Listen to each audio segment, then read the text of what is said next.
have to really escalate the noise we make so that we'll be heard.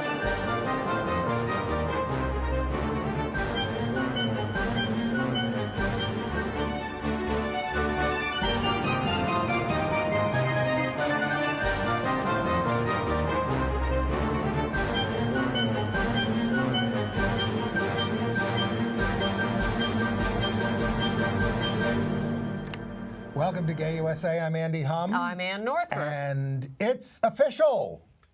Da-da-da-da! The area outside the Stonewall where the rebellion took place is now a national monument signed by President Obama. We have full wall-to-wall coverage. We were there. We were there. I got a little kiss from Kirsten Gillibrand, just on the cheek. That's our U.S. Senator. It felt good. Millions participated in pride marches across the country, defiant in the wake of the Orlando massacre. We'll give you some details, especially from New York. We got some good news from Mississippi. Let me say that again. We got some good news from Mississippi, where some of their so-called religious freedom law was struck down in federal court. And maybe more of it by the time you hear this. And there is progress in the fight to cover gay, lesbian, bisexual people using the Prohibition Against Sex Discrimination in Title VII of the Civil Rights Act of 1964. And how about that Pope? He made another nice sounding statement about respect for gay people, but he won't back it up with any concrete changes. I'm amazed at the number of people who fell for that. Oh my God. Ridiculous. I mean, no, people were, well, we'll talk about it. We will. A town in Michigan enacts an LGBT rights ordinance, but a town in Arkansas repeals theirs. And Mike Huckabee, you might remember him, he got socked for $25,000 for unauthorized use of Eye of the Tiger when he used it at a rally for Kim Davis when she was being prosecuted. What a good guy he is to pay up. Oh, well, we'll tell you how we found out about this. Okay. But we start here in New York at the epicenter, or the starting point for the modern LGBT movement. It's not as deep as the Grand Canyon.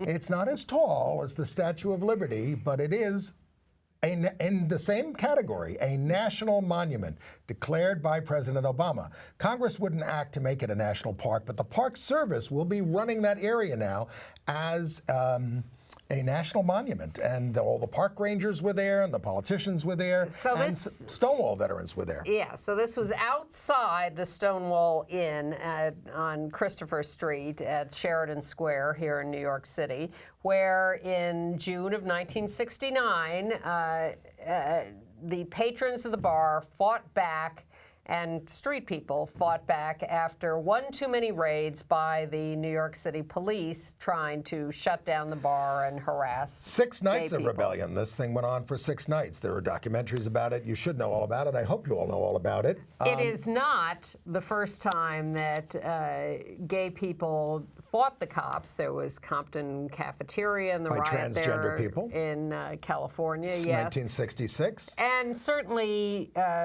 various, go to Oscar Wilde, go to Plato, go to the beginning of time. There have been LGBT people in various incarnations having to fight authorities. So why was the Stonewall so significant? Actually, they didn't actually get to that. And Jim Farrat, who was a participant in the Stonewall Rebellion, walked out of the ceremony. So there were little acts of rebellion. We're going to show you another one later. Yes. But here's the thing that why Stonewall was significant. And they did talk about what went before and what went after, and we're not finished and all that stuff.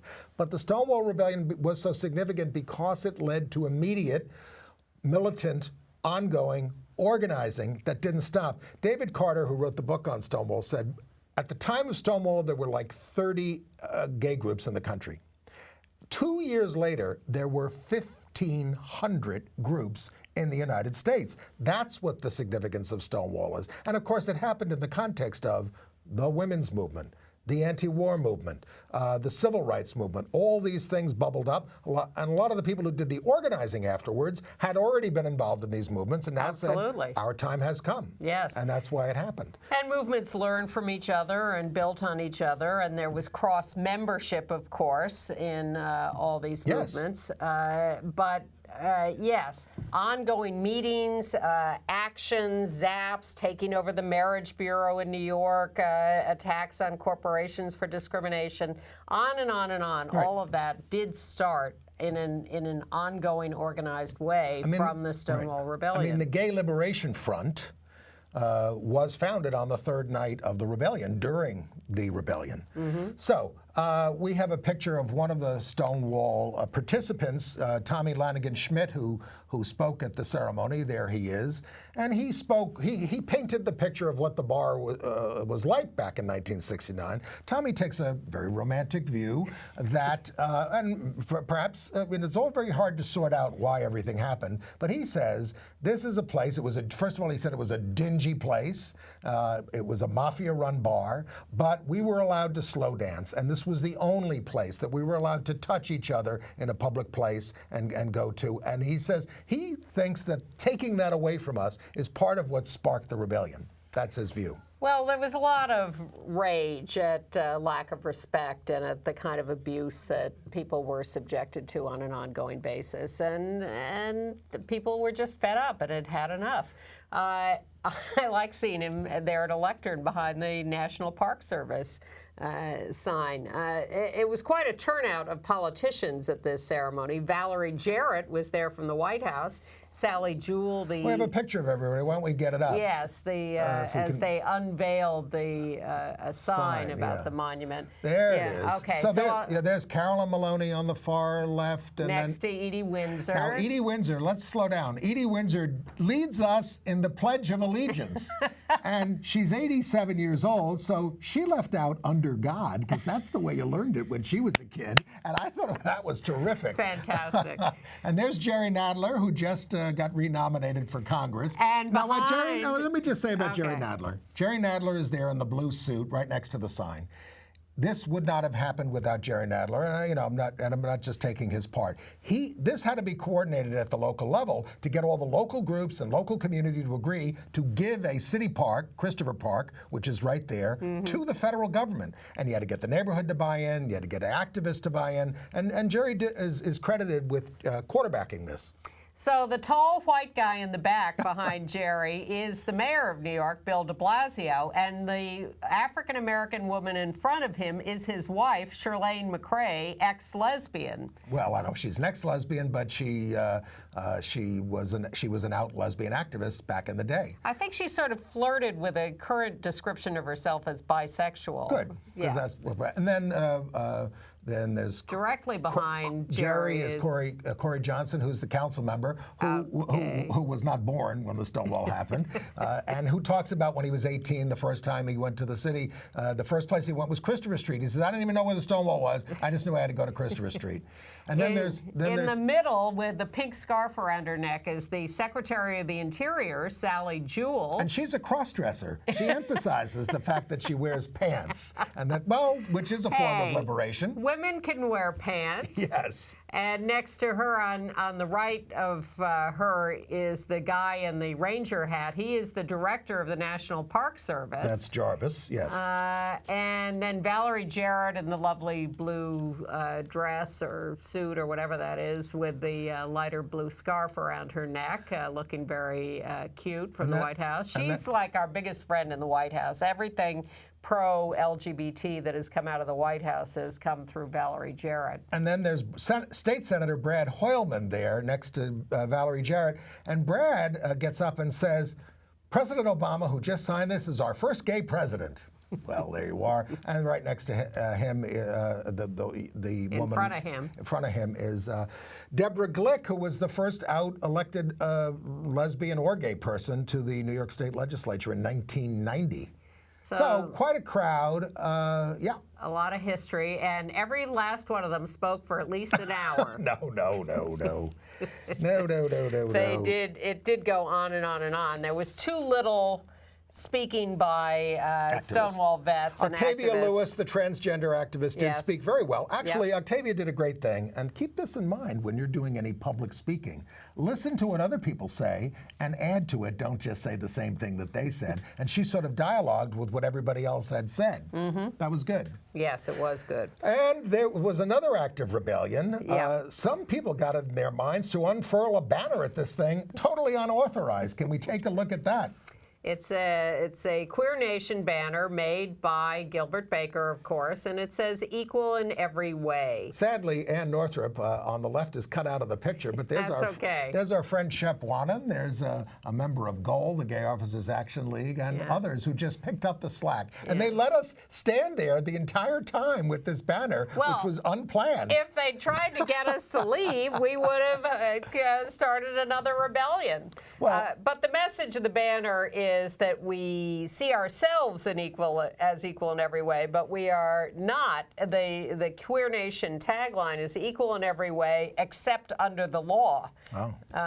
So that is part of what we continue to fight for and what we'll actually get to in a minute in other contexts. But that wouldn't fit on Christopher Street, which is a very narrow street. Well, what was nice was that, they had the Stonewall bar and then this whole platform set up in front of it that you saw Tommy speaking at, and then the audience and all those politicians, and behind them a big riser with all the press, and we positioned ourselves behind the platform so that all the press shots included that banner, and there was a lot of news coverage of this. I was surprised that this made the national news everywhere. Absolutely. It's the first, well, to put it in historical context, it's the first time an LGBT historic site has been made into a national monument. Some have been put on the list of historic places and things, a variety of things. A number of including them. The Stonewall. But this is the biggest, long time ago. the biggest and the most important, and it may end up yet as a national park. Now, the designation is for 7.7 acres, including Christopher Park, the Stonewall Inn, and the streets and sidewalks surrounding, which is important because that is where the rebellion took place. But what amused me is I'm reading this whole description and the official declaration and press releases, and it says, and as a national monument, there will be a ranger station and a visitor center. The ranger station and visitor center, where are they going to put that? Well, they could take over the nail parlor, which is next to the bar, which was part of was the entrance to the bar back in '69. I wasn't there. I was 15 years old. Although our friend Steve Ashkenazi said he used to go when he was 16 because they didn't card you. Yeah, I'm sure. Well, where they're going to stick a visitor center and a ranger station is a question, but that's the level of this. I would think the least we could do is get the lease on the nail parlor. All right, you work on that. And then, of course, Governor Cuomo, right before Pride, he always likes to dish out a couple of things. One, he did something on AIDS, which we'll talk about later. But he also said, I want a national monument. I want a memorial. I want a memorial to the victims of Orlando and all victims of anti-LGBT violence. Well, I have to say, if you want to do something about it, let's work on LGBT liberation. And I certainly don't want this. I don't want this in the Stonewall Park. I mean, let's, terrible. Put it in his office. Well, there are several sites that have been suggested. It's all just in the announcement stage. But really, there's a lot more we could do rather than another monument to victims of violence. Actually, Mark Siegel of Philadelphia, publisher of the Philadelphia Gay News and author of the book recently, who was here, had an excellent idea, which is to rename the Equality Act for Orlando in some way, which might help it move along, although lip service has been the order of the day. Right. In fact, what I loved last week was the congressional rebellion, reminiscent a little of Stonewall, where the Democrats staged their sit-in wearing rainbow ribbons. Because there was gay people who were killed, and most of them Latino, almost all of them. And because Congress had yet again done a moment of silence without doing anything concrete, and for some reason the Democrats chose that as their moment to say, enough of this. We're tired of words and no action. It was quite surreal to see Nancy Pelosi on the front lawn of the Capitol singing "We Shall Overcome." If you were on my Facebook page, you will notice that I constantly quote our suffragette sisters who said, "Deeds, not words." Deeds we want. Yeah, but I did appreciate the civil disobedience. And I actually think that sentiment started a couple of weeks earlier when they went through the whole charade about the Sean Patrick Maloney amendment codifying non-discrimination in hiring by federal contractors, and the Democrats ended up yelling shame, shame, shame at the Republicans. And I thought, whoa, that is something new. That's something we do all the time. Well, we do it, but it doesn't usually happen on the floor of Congress, and I think that was the precursor to the sit-in by Congress. Congress is getting out of hand, but everything's sort of getting out of hand in the world. It as is. you know, Yep. whether it's the horror in Turkey or the chaos in Britain, which is very fueled by racism to a great extent, although not entirely, of course, because a lot of people have been left out of globalization. These aren't simple issues, but we hate to see it. So this Stonewall ceremony took place on Monday, immediately after the Pride Parade here in New York and others around the country, in Chicago and San Francisco and Seattle had 500,000 had a big people. one. You know who marched in Chicago? Oh, Mark Kirk. Senator Mark Kirk, Republican, Well, closet case, trying desperately to get reelected. I could say some closet cases in the New York Parade too, but I'm not going to because we're feeling proud. All right. So the New York Parade. I mean, a lot of people. I've talked to a lot of people who had not marched in many years, including you. Me. Who came back for this because of the Orlando thing. Yes, well, because there was a political component to the parade, and and it wasn't just dancing and corporations. Although I must say, God. I read the line of march and almost decided not to go because hundreds of corporations were marching in this Pride Parade, and it just was so depressing to read. The parade kicked off at noon and ended at 8:40 p.m. It proceeds at a glacial pace. It's insane. It's abusive. I was able to be I'm elderly. I was able to be on my feet for about Not as 5 elderly hours. as me. 5 hours. You're in better shape than I am. I was able to be on my feet for 5 hours covering this thing, talking to people. And what I heard was certainly talking to people about what they want to do in the wake of what happened in Orlando. A lot of people are talking about gun control and banning guns and things like that. Well, but I also heard a lot of anger, fed up with politicians and religious leaders who spew anti-gay hatred, and we don't separate ourselves from them, and the political establishment doesn't separate themselves from them. It's allowed. I mean, Danny O'Donnell, who's an assembly member here, said he wants to go after these religious groups and stop their state funding. And the unending list of right-wingers who sent their condolences to the people of Orlando and then turn right around and continue to discriminate against us. And, In their and spew condolences, hate. they don't even mention LGBT people. Well, they that don't mention too. Latinos either. So the big event in the parade and right up front was this group, Gays Against Guns. And the idea is, and I approach it with some trepidation, because this idea that, now the big, powerful, organized gays are going to destroy the NRA when no one else has been able to. They gunned down 20 kids in an elementary school in Connecticut, and nothing changes, and we're going to change things. But there's a lot of energy for it. There's a lot of anger. And so Gays Against Guns marched behind a big Gays Against Guns banner made by Gilbert Baker. And Gilbert made another banner, which a few of us from Queer Nation sort of slipped into the Gays Without Guns contingent. And it is Republican hate kills. And we got a very good reaction from the sidelines Yes. for that. We're a nonpartisan show here, of course, but that got a lot of nice reactions. I must say the sideline crowds were bigger than I had seen for a long time, although I have skipped the parade in recent years. But I was impressed by how many people were on the sidelines and the support they gave to the Gays Without Guns contingent.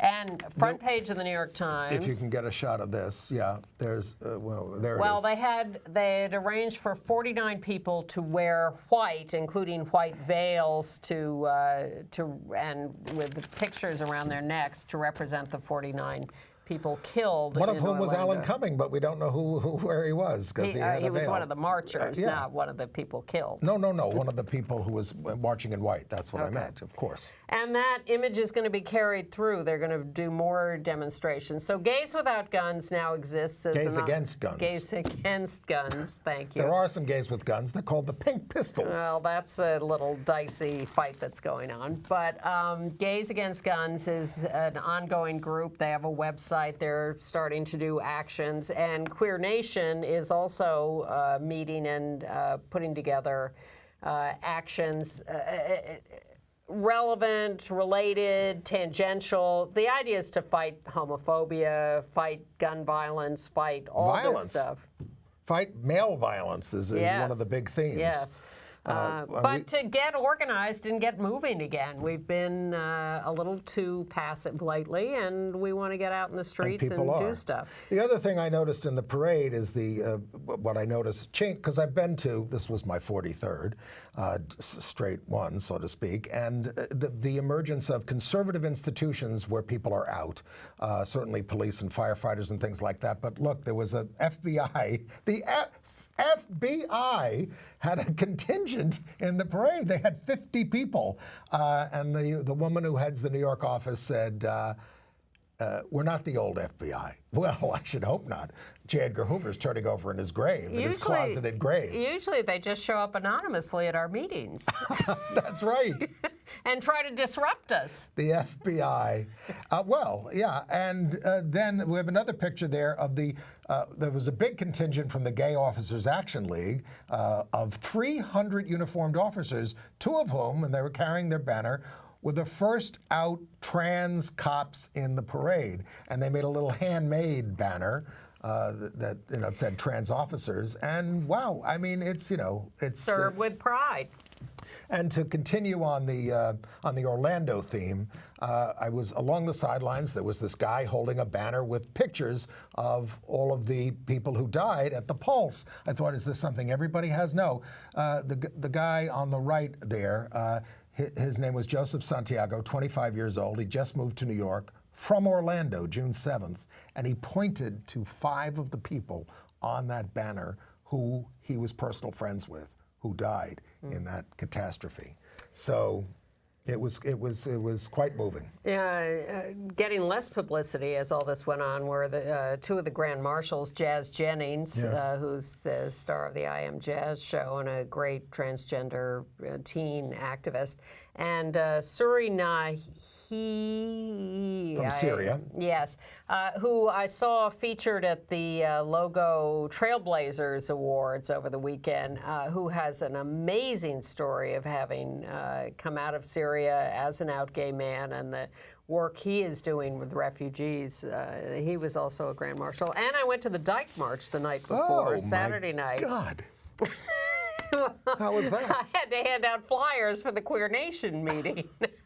And you got a good... The Dyke March was great. There were thousands of women, mostly young, with certainly a lot of us veterans too, but great energy. And then, I like to walk out of plays halfway through. Well, I wanted to walk out of the Dyke March halfway through too, so I peel off and I turn west on 28th Street, and I'm walking down the sidewalk, and who's coming right at me, but it didn't register with me till she was past me? Hillary Clinton. Hillary Clinton just walked walking right along the by street. me on the sidewalk. I figured she was in her car. She couldn't get across Fifth Avenue because of the Dyke March. Her daughter lives right there. She must have been going to see the grandkids, see the daughter. She had one big security guy and 2 Secret Service people behind her. That was it. That was the whole entourage, and they're just walking down the sidewalk. Should have asked her to come on the show. I should have, but I was so gobsmacked, Well, as they say. Hillary did slip into the march for 15 minutes. She walked 4 blocks She had or a car. something. She had a Yeah. car. She Into the popped out of Pride March. She had popped out of the car down in the Village near the Stonewall.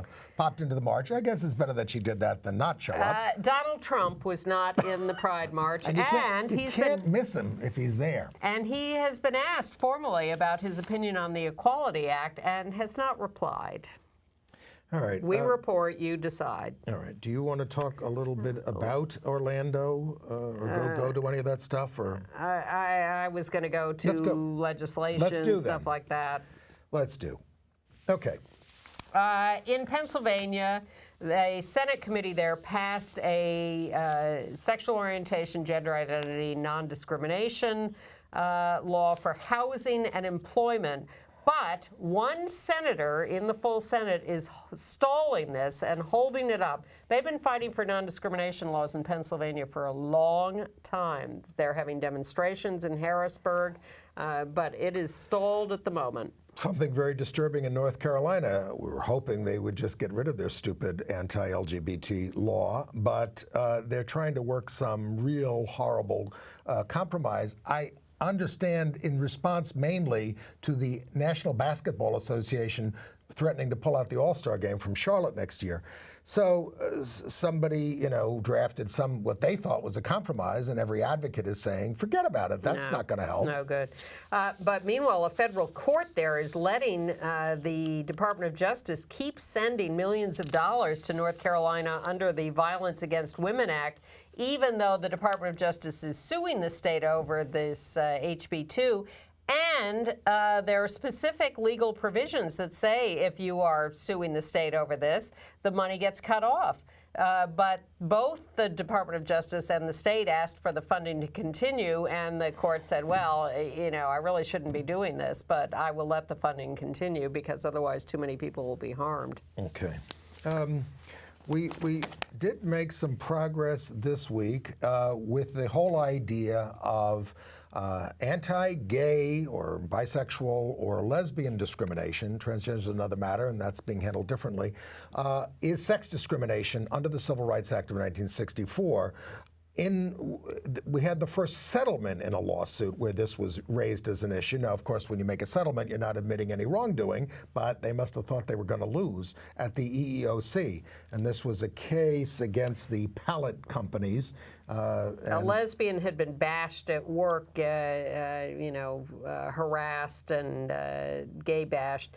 The settlement. Well, she was getting comments like, "I want to turn you back into a woman. You would look good in a dress." Yeah. Her name was Yolanda Boone. She's getting $182,000. And they're also giving $20,000 to the Human Rights Campaign, and they're promising to do training.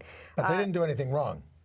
Yeah, exactly. Well, and there's another lawsuit, the Christensen lawsuit, Yes. in federal court, also arguing for sex discrimination to be seen to include sexual orientation discrimination. This is against Omnicom Group. So a lot of amicus briefs filed this week, including by the Equal Employment Opportunity Commission, and 128 members of the House of Representatives arguing for this interpretation. And isn't the Obama administration arguing for reversal as well? Not yet. Not yet? No. Okay. Nope, just the EEOC. Come on now. Come on. Okay. Deeds, not words. And in Mississippi. Deeds, not parks. In Mississippi. Yes. This is a big decision. We've been waiting for a decision on various lawsuits challenging HB 1523 in Mississippi, which is the law that is the broadest religious exemption law in the country, and says if you say, hey, I'm religious, you can discriminate against anybody for anything. If you're a clerk and you don't want to do a same-sex marriage. Well, that was part of it. But the federal court this week said that clerks cannot be exempt from providing licenses under this law, that is too broad an exemption, that they have to follow the Supreme Court marriage ruling. The judge, Carlton Reeves, said the marriage license issue will not be adjudicated anew after every legislative session. It's legal now. Enforce it. And since the HB 1523 law is supposed to go into effect July 1st, we are expecting a decision from the judge by tomorrow about whether or not the full law can go into effect. So there could affect the school bathroom policies for transgender students, other religious objections, everything. You can raise a religious objection to anything. So I expect we'll have a decision on that by the time you see this show. So look for what's happening in Mississippi. If only I'm optimistic. The governor, Phil Bryant, would accept his gay son. Yeah. All right. In Oregon, a judge has ruled that a person can identify as non-binary, neither male nor female, but the Department of Motor Vehicles is not ready for that, so you can't get a driver's license identifying yourself as non-binary. In Portage, Michigan, I hope I'm saying that right, the City Council passed an LGBT non-discrimination ordinance that protects us from discrimination in housing, employment, and public services. But in Texarkana, Arkansas, outside agitators have come in and convinced them to repeal their non-discrimination law. Well, they passed it like last year, didn't they? Yeah, and the locals were fine with it. But and it was unanimous when they passed it. You know, these outsiders come in, they spend a lot of money. It's all the right-wing haters. You've got to stand up to the pressure. In Massachusetts, there's a snag in the transgender rights. Maybe. Well, there's different versions in the House and Senate, and they're having some trouble coming to agreement. Well, maybe not. The Massachusetts people say the worry is overblown, and we'll get this done by the end of the session in a few days. So we'll see. We'll see whether they do. Speaking of transgender, two trans folks are going to be candidates for Congress in the fall. They won Democratic primaries. In Utah, Misty Snow is going to oppose Mike Lee for the Senate seat out there. Wow. Very conservative. Utah. For the U.S. Senate, Misty Snow, trans woman, local business owner, very progressive, beat a primary opponent by like 30 points, very popular, but beating Mike Lee in Utah. And they sometimes elect statewide Democrats there. Locals. Well, that would be a big upset if she beats Mike Lee. Let's see how much the Democratic National Committee pours into that race. Well, Utah's a funny state because it's one of those ones that it's very conservative, always votes Republican for president, which is not disposed towards Donald Trump very, very much. That could help us. And in Colorado, another Misty Plowright, has won the Democratic nomination for a House seat against Representative Doug Lamborn, who is a popular right-wing conservative. So I don't know that she has much chance either. But these are two trans women who have, and Misty Plowright is an Army vet, or a vet of some service branch, and they're both terrific to run these primary races and win them and take on these right-wing conservatives. And now some news for our fellow senior citizens. In New York, they're going to build the first affordable senior housing north of Philadelphia in New York. One of them is going to be in the Bronx, and one of them is going to be in Fort Greene, Brooklyn. Yeah. Total of 227 units of affordable housing. Get your applications in now. Yeah. Well, apparently there's a lot of discrimination against LGBT older couples who apply for senior housing. Yeah. That's hard. That's sad to hear, especially in New York. Bulletin, the National Organization for Marriage held its annual March for Marriage in the District of Columbia, and do we... Oh, actually, that's where the 237 number comes from, because that's how many they had. 200, and that included journalists. They didn't do well. In Anchorage, Alaska, there was a big fight at the Pride Fest there between gays and Christian protesters. So you remember that Mike Huckabee was the presidential candidate who stood by Kim Davis and had a big rally for her when she was being taken to court. And he played at the rally Eye of the Tiger by the group Survivor. And he was fined $25,000 for this, for misuse. Now, how did they find out about it? Because it was settled out of court. He filed it as a campaign expense on his federal election records. Hey, I'm sure he got some votes out of that. Not enough. I was interested in the analysis of the Supreme Court ruling on the Texas abortion law, because what they said, and I think this has implications for us. Yes. The ruling says that the Texas law purports to protect women. But the excellent decision by Breyer says this is all absolute malarkey. It does not protect women. It harms women. It restricts their rights and their choices, and does not protect them with better facilities or anything like that. And that is the same analysis that can be used against these trans bathroom laws, where like North Carolina claims, we are protecting people in the state. We're protecting children. We're protecting women by restricting the use of bathrooms by trans people. And all of that is going to be blown out of the water. And this Supreme Court ruling on abortion is going to be very, very helpful in that.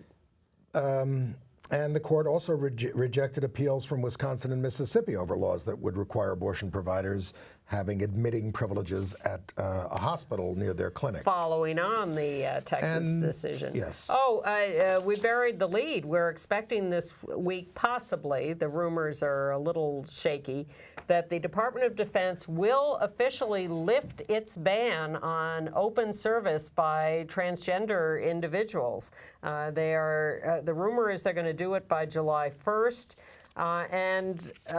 This will be huge news if trans people, of whom there are estimated to be 15,000 currently serving in the U.S. Armed Forces, if they actually are allowed to serve openly. And if you don't think transgender people have it tough, you may have seen the viral video of a transgender woman named Pearl Love on a New York City subway getting harassed viciously by a woman sitting across from her who eventually hit her.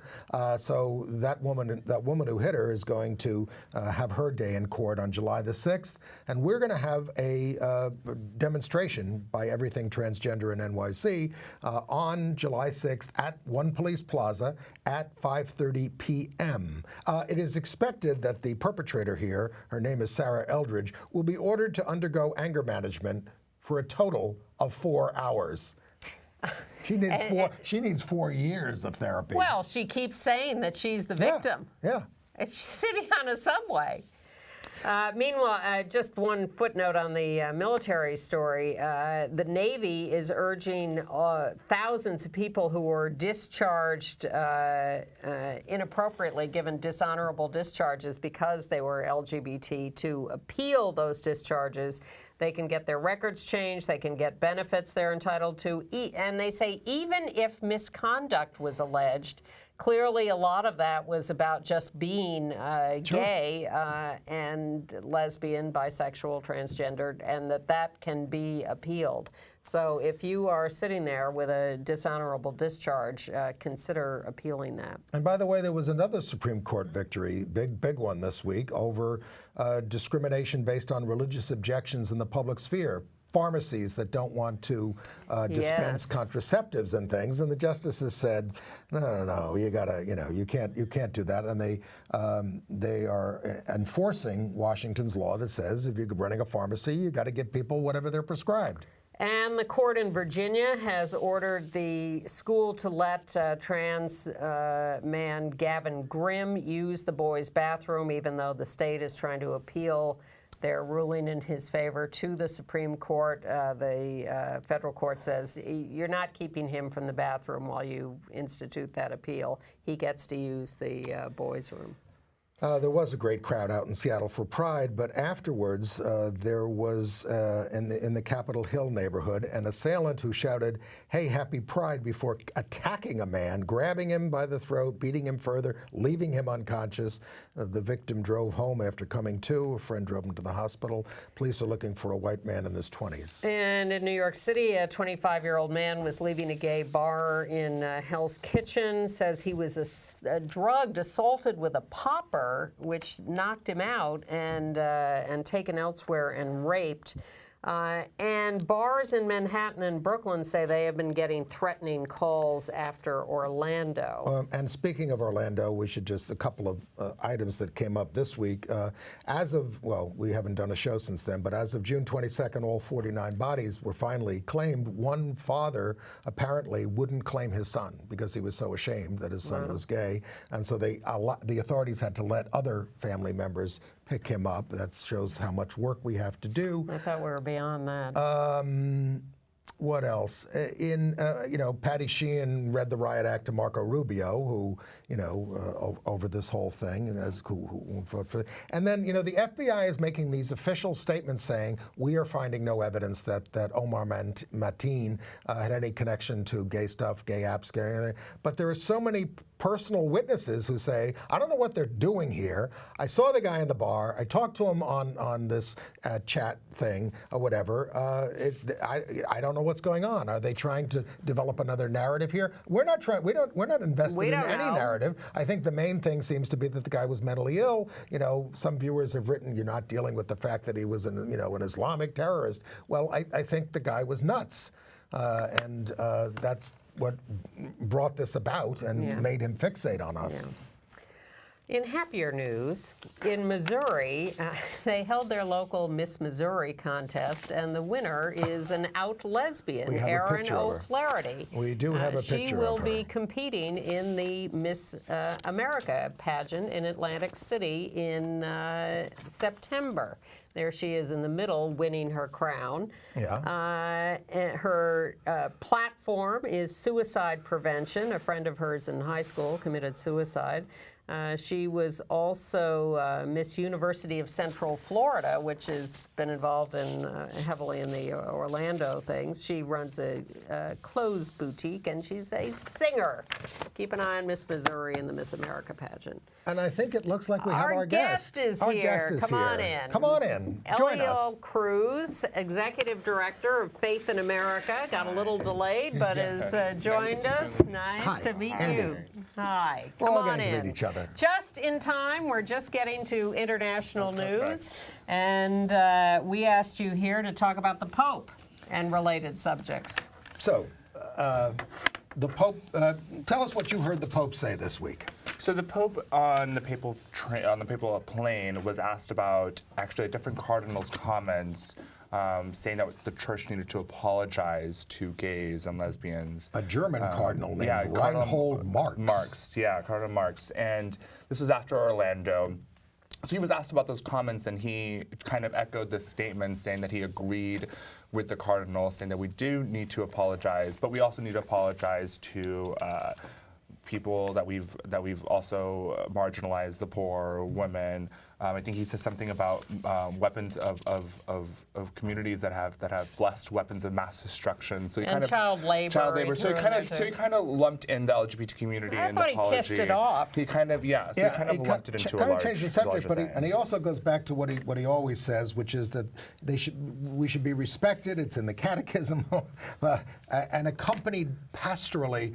So what it seems to be saying is, yeah, of course, welcome them, take them in, but of course what he wants to move us to is the non-practice of homosexuality. Yeah. Well, he says that in the Catechism it says to be respected, but also the words that we are intrinsically disordered is also in the Catechism. So it's hard to say treat them with respect while using language that is inherently dehumanizing and language that in and of itself fuels the kind of oppression that he is apparently apologizing for. So, and I'm actually not exactly sure what he what is he apologizing for? Is he apologizing for the promotion of, ex-gay therapy? Is he apologizing for, I think it was last year, calling or comparing trans individuals to nukes? Like, what he didn't exactly give nuclear war. So he didn't actually give any specifics. It was kind of very broad. I don't think he was apologizing. I don't give too much weight to it simply because he didn't initiate it. He was asked about it, and he kind of just echoed it. He threw us all into a big lump. He didn't give any specifics, and it's hard to give apologies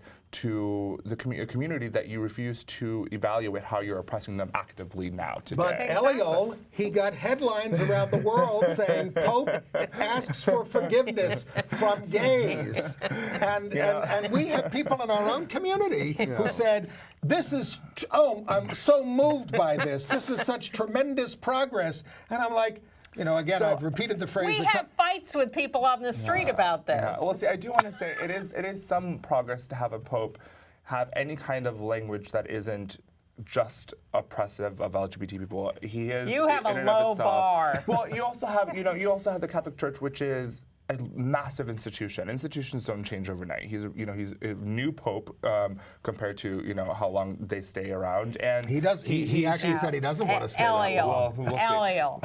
The reason I wanted you here is you are a fierce critic. I know, I am a critic, and I absolutely do agree.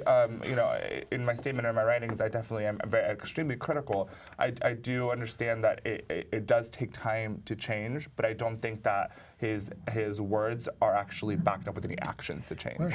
There aren't, and there's no excuse in 2016 for anybody to be putting out any of this garbage or discriminating against us or not allowing his cardinal in the Dominican Republic to say the hateful stuff he does without any criticism, allowing people to very bad words. And he lets us be fired all over the place by schools and churches and whatever. So let me go a little broader with you, because you're the executive director of Faith in America, which people know as the organization started by Mitchell Gold as a way to combat homophobia in faith communities. So how are we doing? We've been busy, haven't we? After marriage equality, we're seeing a slew of anti-LGBT legislation where the root of all of the rhetoric comes in religious narratives. So I think more ever than before, LGBT groups have to respond directly to the religious narratives, which is something that we haven't necessarily had to do in the past with marriage equality. We could use very civil arguments and things, but when you have individuals who are saying it's part of their religious liberties to be able to discriminate against in the workplace or in the public arena or even somehow bathrooms, I think it's more important than ever to engage those arguments directly with religious narratives, because it's not just a sole religious argument to say that you're anti-LGBT. There's a lot of faith allies. There's a lot of LGBT people of faith, as myself. And so we're elevating those voices, and we're doing a lot of work in media trying to change some of those headlines. But we're busy. Which denomination are you affiliated with? I was born and raised in the Seventh-day Adventist Church, so I would say that that's Ben Carson's religion. So I have to throw that one out there. So that's one I most loosely affiliate myself with, if that makes sense. Now, how do you read the political situation where Trump is now meeting with all these evangelicals, and Ben Carson is leading him into all this, and he's meeting with all these kill the gay pastors? Well, I was actually at the Trump Towers protesting with ACT UP when they were meeting with the 400 or 500. We were holding the Republican Hate Kills banner. Yes. No, yeah, I ran into Tony Perkins on the street and called him a killer. Well, I mean, I'm sure that's not the first time he's gotten that. No. But I think that it's really interesting. Trump is just a very odd case, and he's trying to gain a certain vote. All right, so he's courting these evangelical, quite extreme viewpoints to get the votes that he wants. I don't know if he actually believes half the things he says he believes, or if he's just trying to. He's a really weird case. I didn't think, in general. Doesn't matter whether he believes it, because he's platforming individuals who are espousing rhetoric that in and of itself is violent toward the LGBT community, and it's important to call that out for what it is. You're talking about somebody who had trouble distancing himself from David Duke. Yes. Yeah. And what about these Title IX exemptions that colleges and universities are getting? So it's actually interesting. The majority of my work has been on Christian campuses because I've only gone to Christian schools my entire life. And so I did a lot of grassroots organizing and helping change policies on Christian campuses to be more accommodating of LGBT individuals who attend those campuses. And how does that manifest itself? What kind of changes have you We're wrought? talking about including LGBT people underneath discrimination and harassment, getting some type of basic LGBT competency training for faculty members and even RAs or students who are working in any kind of capacity over LGBT students. Do they allow LGBT groups at most of these campuses? So no, and it's really interesting because they exist in a very unofficial way. It's really interesting politically. It depends on each of the campuses. And a lot of times, a lot of these students are going to these schools because their parents are saying you either go to a Christian school, we're not paying for a school, or they're not out at that time. You really can't tell your parents, I don't want to go to this Christian school because I'm, gay, bisexual, whatever it is. So it's just about making those kind of spaces safer. Now, these Title IX requests have really spiked in the past year or two, really as a result due to marriage equality. And to explain to our audience, Title IX bans sex discrimination and is being read to ban discrimination again on the basis of sexual orientation and gender identity. And so in 2014, the Department of Education included transgender identities in their Title IX reading, and that's when all the spikes and requests really came. And there's 60-something Christian schools who have requested these Title IX exemptions. I think we're going to be in a really interesting time where there's a lot of LGBT students on campus doing a lot of protests. They're doing a lot of organizing to get their schools to give back Title IX. I know there's a couple organizations like Campus Pride and Soul Force who I've worked with who are doing a lot of really great work with the students on campus. There's currently a law in California happening right now that the religious right is really demonizing, but it's essentially making the schools that are requesting Title IX to be transparent about it and say that we requested this so we can discriminate against you. And they're talking about denying state funds to them. So that's where we're a couple lawsuits away from getting to that point. Can we give funds, government funds to organizations and institutions, private institutions that are discriminating against LGBT individuals? Right. I think it's outrageous. We do a lot of it in New York with social services and for all faiths, and it's outrageous. So I have two hands in this because I think legally, any religious institution that wants to discriminate according to their religious beliefs should be able to, but they should not be able to receive funds. Right. Then, as a religious person, though, as a religious person who's like in-house, I argue about the theology behind that. What is there actually sound theology to discriminate against LGBT students? I don't think there is. So I come from it from two different ways. Legally, I think they should be able to, but they shouldn't be able to accept funds. Then, as a Christian, I just don't think they have a scriptural defense how to much justify traction are you getting with and that? I mean, the clinging to these beliefs is like it's like if you take this out, you take this away from us, the ability to think that homosexuality is wrong, everything is going to fall apart. Well, I think the majority of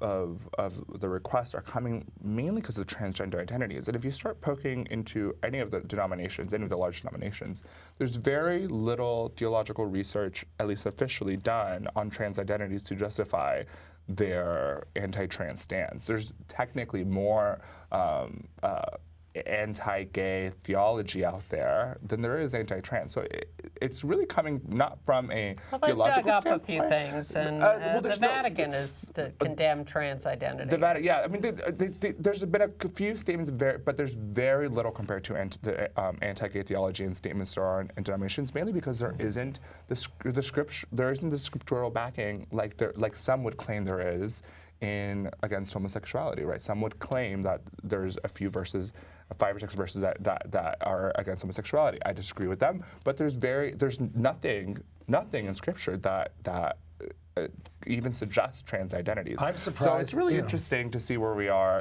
in terms of the theology behind it. They as don't well. like it. They're going to justify it. Yeah, they're going to justify it somehow. But it's a good way to point out. It's a kind of point out the fact that they're justifying their anti-trans beliefs not in Scripture but in their own. Bigotry. Absolutely. Yes, exactly. I'm surprised that some Catholic male priest has not transitioned, to. I'm sure some have. I'm sure. I'm more than likely there are trans priests. And we only have a few seconds, but we see all these debates within denominations: the Presbyterians, the Methodists, the Catholics, others. Jewish, Muslim.